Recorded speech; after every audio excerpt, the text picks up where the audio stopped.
Hello YouTube and welcome to a new Techsloth video. It's time for my review of the Huawei MateBook X Pro.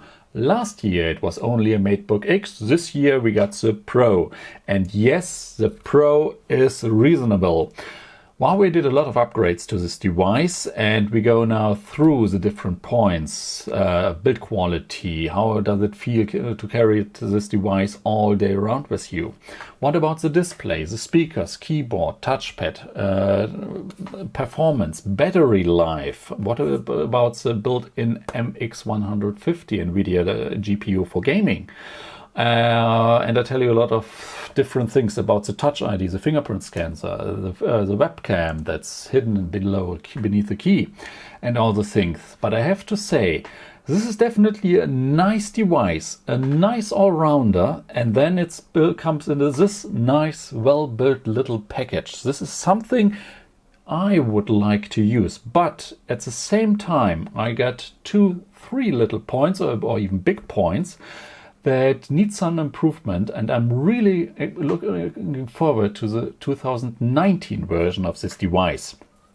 If Huawei is only doing 50% of the big leap they did from the MateBook X to the MateBook X Pro with the MateBook X2 Pro or Double Pro or anything like that, then next year we will see a fantastic Windows notebook. So let's start. This is a 14-inch laptop or notebook. Especially, not really 14 inch, the display diagonal is 13.9 inch, and we got an aspect ratio of 3:2. So nothing like 16:9, 16:10 we see from other devices. No, this is 3:2. It's okay, it's even okay for gaming. It's a little bit not that nice for watching videos, but still, I don't care about bigger borders up and down below the video. No, definitely nice. Then for a 14-inch device, this is so light, this is so slim, this is definitely something I really like to have. I like to look at it. The color is of course also space gray, and a lot of people are saying this looks like a 12-inch Apple MacBook, like only bigger. The comparison is legit, I think. We got the Huawei logo on the back side, which is not illuminated. I mean, we know the form factor or the design. A lot of people say it's an Apple clone. I wouldn't say that. There are a couple of things that are different, like the aspect ratio, like that the screen is also a touch screen and a really nice reacting touch screen, and a couple of other things. We got more ports here. Of course, this Windows machine, they got the thing with the webcam. But let's start with the other things. So, well built. If you're traveling with this device on a train or on an airplane and you got a lot of moving power, no, the display won't move a bit. Even though it's a touchscreen, it's not a 2-in-1. This is the most angle you can open up the lid. So this is it. I really would love it if it could be flipped over the whole way so that we can use this as a 2-in-1 device. But no, we can't. So build quality, really nice. What about the ports? We got one normal USB Type-A port with USB 3.0. This is nice if you got an external HDD, if you got a USB stick or whatsoever. So this is nice, so you won't need an adapter. Then on the other side, we still got a headphone jack. Yeah. Then we got a USB Type-C port. No Thunderbolt 3 here. This is only a USB Type 3 port. But we can also charge the device. And the other thing, this is a Thunderbolt 3 within a USB Type-C.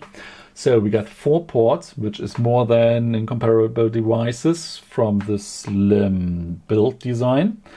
Huawei is nice, giving us an adapter within the box, so we can get an HDMI port within this adapter, even a VGA out port, and another USB Type-A port. If you need a micro SD card or an SD card reader, then you need another hub, or you need some adapters or anything like that. But I think this is for 2018 or mid-2018, these are plenty of things, and we get this adapter for free, so this is nice. I'm satisfied. But keep this in mind, since you don't get all the ports. So next thing, I've already talked about a little bit about the display. I really like the display, viewing angles, colors, the reaction of the built-in touchscreen. really nice. I really like to look at the screen. We got a lot of reflections on the screen, of course, because it's a touch screen. Yes, but you can still use this outside. Apple's MacBook Pros are brighter, yes, but still this is something you can use outside. Maybe not in the bright sunlight, but still enough. If you turn up the brightness level to 100%, you can work with this. On the other side, you only turn up the brightness to 100% if you really have to do it, because it consumes so much battery power. This is insane, but we come to this later. So battery display, really nice. What about the speakers? Speakers are one of the best speakers I've ever experienced in a notebook. These are Dolby Atmos certified. I wouldn't say that you get the whole Dolby Atmos package. You don't hear and feel the rain coming on top of you, or that the helicopter is flying over your head. No, but these are really fantastic speakers, up to 80%. If you go over 80, you get this mumbling sound, you don't get the nice crisp sound. Voices are pitchy and all the stuff, so you don't ever turn it over 80%. This is way enough for every party you're throwing in your kitchen, or if you're watching a Netflix movie on this device with a couple of friends. No problems with those speakers. On the other side, I think no one ever will turn up the volume over 30 or even 40% while operating, while working on the device, while gaming with this device. Why? Because you get a lot of vibrations up from 40 to 50 and then go even higher volumes. The whole keyboard will vibrate. Even the trackpad will vibrate on this device. So these are things, but 30 or 40% are definitely enough speaker volume that you want, and sound quality is really nice. What about the performance? Here in Europe you get only the devices with the built-in NVIDIA MX 150. This is not the normal or the standard 150 from NVIDIA. This is lower end version, maybe 25 to 20% less power here, but which is still plenty enough for your gaming. I checked my Steam library on this, and of course my Blizzard library. Played everything on this device. For my main comparison game is Overwatch. Not in full brightness, not in full details, and not in full resolution, but on a decent setting, and it did run smoothly at every second. So this is something, if you want to throw in a game here and two, maybe Witcher 3 or anything like that, you can.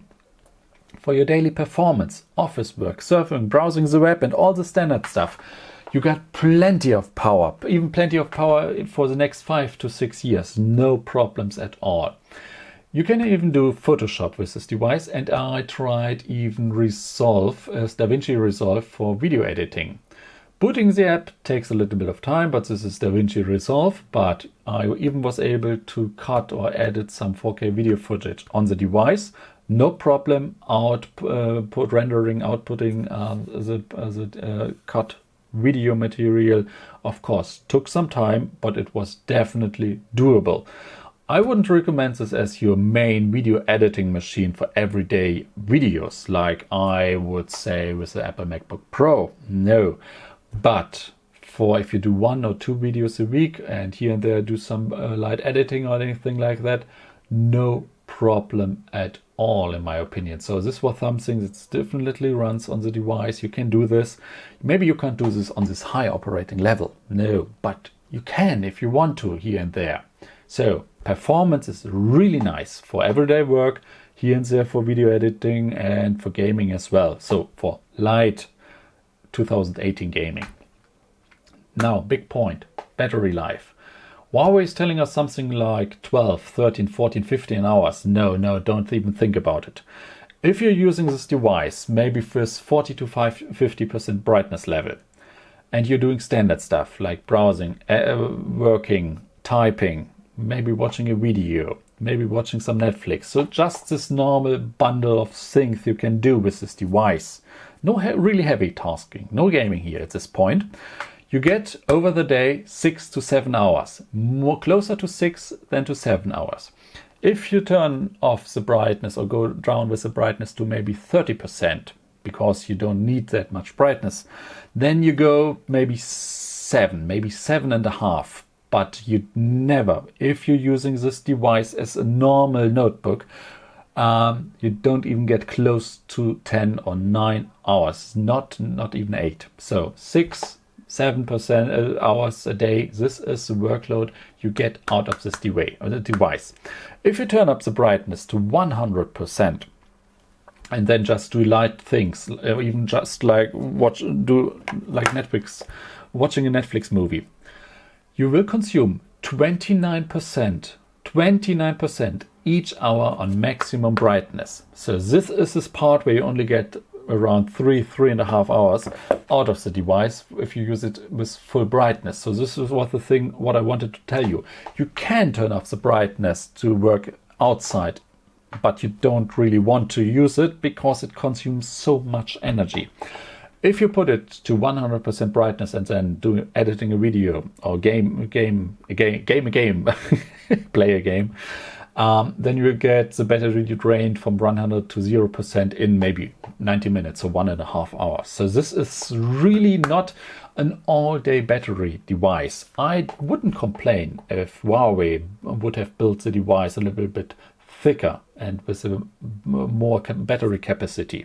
This would something I would have traded in, like less weight or more weight, give me more weight and give me more battery life. So this is something I'm looking forward in the next generation. This is the downside number 1. Downside number 2 is fan noise. If you're doing nothing or just light tasks with the device, even in the summer temperatures, you won't hear the device at all. You get some noises here and there if you're listening closely, but on a normal distance you won't hear anything.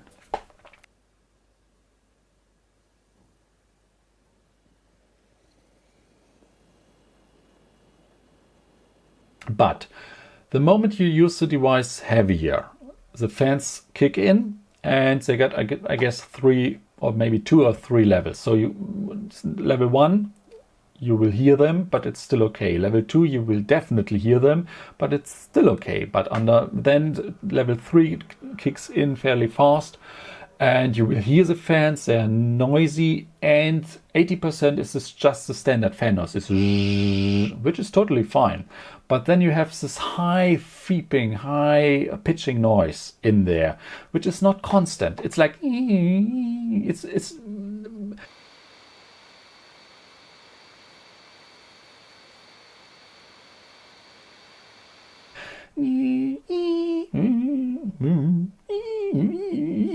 it's permanently changing the tone of the noise. It's high pitching, but it's I hope it sounds funny. Yes, I know, but this is the fan noise you get from this device when the fans really work. And if you're gaming, if you're editing a video, this will be the fan noise you will hear. And the fan noise will be heard if you're far away from the device. And this is something I would like Huawei to take care of. Maybe with an update in how the fans operate, maybe they can do something about it, but I don't really think so. So this, I hope, get my hopes up. This is something that will change in the next generation. When the fans are working, it takes them really long time to get down or slow down again. So you're gaming and you stop the game, the fans still will run on 100%, and after 3 minutes they get to level 2, and after another 3 minutes they get to level 1, and after another 5 to 10 minutes they will get to level 0, where you can't really hear the fans anymore. So this takes time. On the other side, this device gets really hot. Yes, really hot. If you're gaming and you're using like the WASD keys, or yes, it's the same in the English keyboard layout. When you're still hitting the buttons, you're totally fine. But if you're pressing the button and your fingertip comes close to the metal frame of the keyboard, don't touch it. It will be hot, or you won't get a burn, but it's nasty. You don't really want your finger to hit the metal for over a couple of seconds. Just a nice advice here. What else? Oh, I didn't talk about the keyboard at all yet. So we got this chiclet keyboard. It's not like the butterfly keyboard on the Apple MacBook Pros or like the 12-inch MacBooks, but it's more in this direction than like a normal chiclet keyboards. You get no that much moving way, but it's a nice keyboard. I like the typing feeling here. It's maybe a little bit loud, but typing on the keyboard feels really nice. Another thing that's really nice is the trackpad. The trackpad is fantastic, maybe the second best trackpad after the Apple MacBook trackpad. It's fast, moving, operating the trackpad, zooming in, scrolling around. This is so smooth with this keyboard. This is something that really, really works really well. I like the keyboard. Maybe if I would have to complain about one thing, the clicking with the keyboard could be a little bit more edgy, like that, a little bit more hard. This is a little bit soft, but this is something everyone thinks different about this. Multi-finger gestures with the device, no problems at all here. Doing all the things, the flip, zooming, I already told you this is definitely fine. So keyboard and trackpad and the touchpad are fantastic things. So this is it. I like the display, the things I just told you. I really like the performance. I like the build quality and that you get all the things. What I don't like, battery life and fan noise. And one last thing, I really can't, I don't know what to say about the webcam. I don't mean it's a nice idea to hide the webcam under key here, below the key in the keyboard. This is a nice thing if you care about privacy. Yes, totally get it. I totally understand that this is a strange angle, that people will look up into your nose, that they see if you use the trackpad or the keyboard, because your hands will be in front of the webcam, of course. I don't care about this. The thing I don't get with the webcam is, why is it so bad? The keyboard just gives you at least 50% more space to build in a decent webcam. And this is just like the webcam would have to been built into the display, to the frame. I don't know why the webcam is so bad. It's okay, you can do a Skype call with this, but it's definitely a webcam you would use for your daily video calls or anything like that. Not because of the angle, no, just because of the quality of the webcam. So this is it. Let's talk about prices. European prices, German prices are always with tax, so keep this in mind. And here in Europe or here in Germany, we only get the versions with the MX150, so with the additional GPU from NVIDIA. For 1,500 euros, you get the i5, of course i5U, you get 8 GB of RAM, the MX150, and 126 GB of SSD storage. For 200 euros more, you get the i7, which I wouldn't recommend, because the i5 is decent enough and you won't notice the difference between the i5 and the i7, I say. Or when you notice it, you will notice maybe 5% more of performance in benchmarks or in editing time, but you have to pay 200 euros more. But consider this, for the 200 euros, you not only get the i7, you also get twice SSD storage, so you get 512 gigabytes of storage. And for another 100 euros, you get 16 gigabytes of RAM and not 8 gigabytes of RAM. Just for comparison, this will cost you another 100 euros. With the new Apple devices or the MacBook Pro line, Apple will charge you for the same thing 240 euros. 100 euros, 240 euros. So nice guy Huawei at this point.